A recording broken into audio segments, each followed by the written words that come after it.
It's a chilly start, not much going on out there. And during the afternoon, hold on to the sweaters. Our numbers will remain below normal. We're looking at highs in the 60s, 50s in the deserts, and for our friends in the mountains, 40s. Now, we will still have some lingering showers. Let me show you what's happening with satellite and radar because of the system that's to our south. But anything that does fall is going to be light and won't make a huge impact. Now, I want to shift to what's happening to our north because there's a little disturbance that's moving in our direction.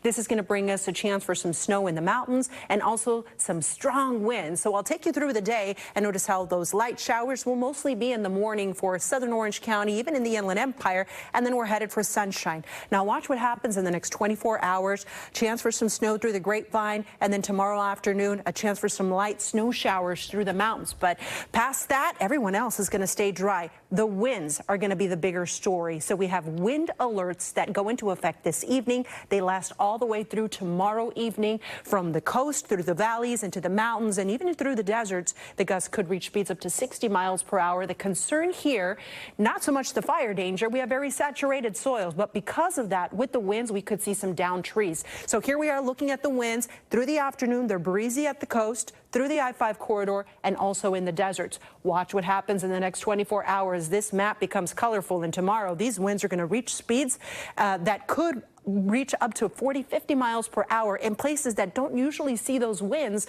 that are wind sheltered, like the downtown area and even out towards Orange County. Now, Thursday evening through Friday, they start to shift direction and they come out of the northeast. So Friday and beyond, we're looking at northeasterly winds. Those are Santa Anas that are affecting those wind-prone locations.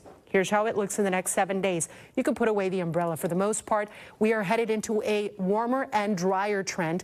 Those Santa Ana winds through the weekend are going to help boost our temperatures into the 70s. The weather in the valleys and Inland Empire, slight chance of rain today. It'll stay mostly dry, but then it's all about the winds Thursday and Friday, which could cause some difficult travel conditions. Also tomorrow, temperatures are going to get colder.